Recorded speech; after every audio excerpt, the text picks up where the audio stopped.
Okay, now let's get cooking. Now what we're going to do now is go into each one of the modes or media: steam, moist heat, hot air, dry heat, and of course combi, a combination of moist and dry heat. And by adjusting the temperatures, we can achieve a lot of really fabulous food. Now I'm going to be showing you some tips and techniques while we're doing these things, and share with you some nuances about cooking with steam or cooking in the combi that'll actually help you in your own kitchen. So what I'm going to do is start off with, we're going to turn to the steam mode, and I have some tomatoes here. In many cases we just score them, pull the core out, give it a quick score. The onions I've already kind of cut the ends off, and what we're going to do too is actually do some prep work that would normally do. I'm going to load a lot of things into the steamer right now. I've already started some potatoes and some rice. We're going to show you a variety of ways that you can cook eggs using the combi. And, what's really exciting is, because we can control the temperature, I can lower the temperature down to about 160, 180, or even just at 212 degrees. Where's my little bowl? Here it is. We'll crack the eggs and put them into these little cupcake holders, and we'll cook them for about 6 minutes.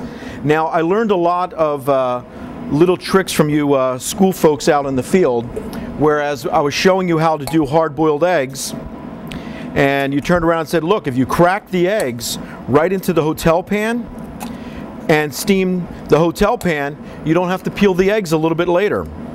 So it's a great tip, it's a great technique, and I'm going to share both of those techniques with you. Now the other thing too that you can do is sometimes you can separate the yolks from the whites and just put the whites in and steam them, and it makes a beautiful garnish. Once it comes out, you chop it up and you can add it to salads, you can add it to soups. It's a great garnish. Okay, so we're going to actually put these eggs in here with my potatoes and rice. When you're cooking with combi, we mentioned earlier that you can have 90% reduction in fat. Now, instead of cooking in clarified butter, we can actually cook with no fat at all. Or we can choose to use olive oil or some of the other oils for seasoning our vegetables. But what I'm going to show you, we have one thing in the oven right now that's called stir-fry vegetables. We're going to steam them, if you will. We'll steam the vegetables, and then when they come out, we add the flavors, garnishes, and things like that that we need. It's buzzing me. It's telling me get the tomatoes out of the oven. So let me just stop this for a second. Beautiful. There's my tomatoes and my onions. You can blanch these tomatoes off and the skin comes right off, and you can protect the outer shell. Now later on, we're going to cut these tomatoes up and we'll add them to our rice, okay? And I'm going to drop the rest of these into the ice bath right here. Now we've got these beautiful onions, which I really don't want to touch, but I cut the ends off and you can squeeze the skin right out of the shell, okay?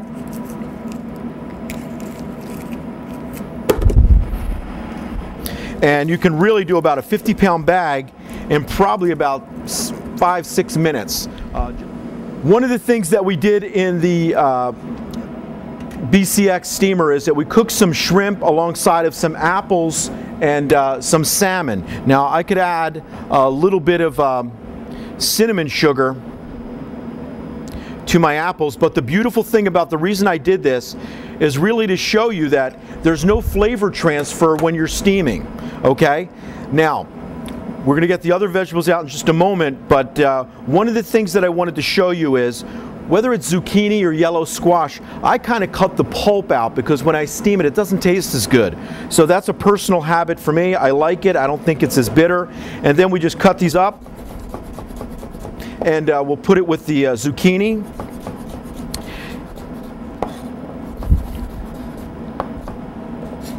And we'll steam them off. And as I mentioned to you before, when you're working with pressure steamers,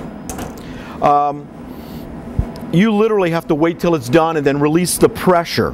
One of the things too, you can brush the mushrooms off, but I like to just peel the outer skin, and then they're all ready to go for cutting up. And we're going to put these on our chicken a little bit later when we get into combi cooking and rethermalizing. We have a two-step door lock, which is important. It allows a lot of the steam to come out before you open the door, so you can't open the door immediately and burn yourself. It's a great feature, and it's still pretty friendly for chefs that like to get in and out of the unit pretty quickly. I'll pull a few things out, and then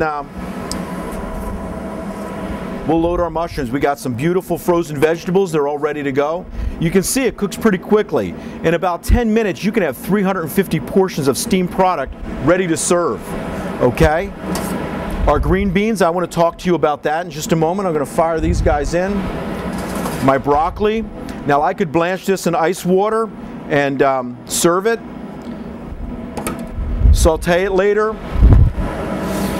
I got my baby vegetables. My baby vegetables I'm going to throw into the ice water now, because later on when we get into banqueting and retherm, I want to show you we'll rethermalize these as well. So we can take our potatoes. I cook them in a perforated pan, as you can see. And again, that makes sure if you're going to make potato salad, cooking in a perforated pan is going to make a big difference in the results that you get once it comes out, because it'll cook the potatoes evenly. Every now and then I see a few of you cooking in a solid 4-inch deep pan, and when you do that, you're not getting the potatoes evenly cooked on the bottom, and you get into your potato salad and some will be thoroughly cooked, some will be still a little bit raw. We have our poached eggs in our little cupcakes. They also have little Simplat rubber ones as well, but let's just go around. I pre-sprayed this, of course, with a little bit of Pam spray. You can brush it with oil, you can brush it with butter. I'm going to kind of cut one open here. Can you see that?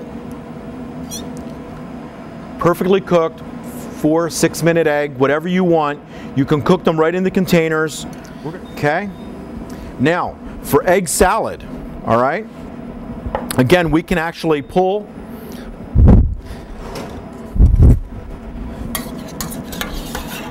the eggs right on out, chop them up.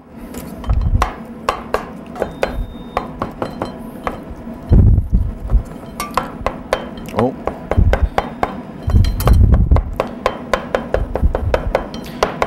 And you can see how easy that is. Take our eggs for our egg salad, and now we have no peeling involved at all. Now, we're going to talk about stir steam. We've got some nice rice here, and we've got our steamed stir-fry vegetables. Now, if you have to do 350 portions, you can't really stir-fry them as efficiently as you could when you're using your combi steamer. So put your 14 pans into the steamer, and then when it comes out, we're going to add a little bit of soy sauce. You can add some sesame oil, and of course we're going to finish with some sesame seeds here to give a nice garnish. So if you're doing a steamed buffet for catering operation, for school food service, whatever, you've got a nice stir steam meal, and whether you're doing 25 or 350, we can get it done in about 10-15 minutes at the most.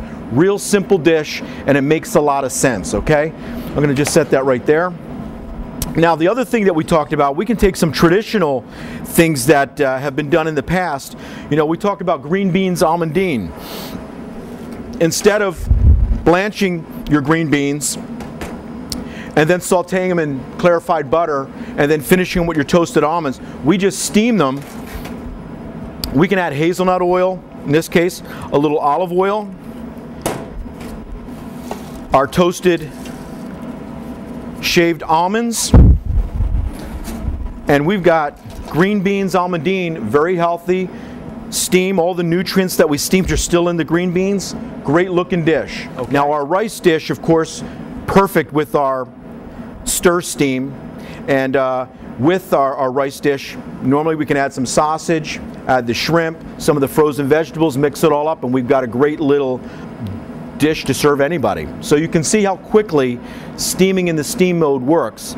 Now, in a moment, I'm going to clear this stuff out of here, and I'm going to bring in a variety of different things to show you how you can steam below 212 degrees. Now, it's not 212, it's variable steam. steam only exists at 212. We can bring the temperature up to 250. We can lower it all the way down to 150.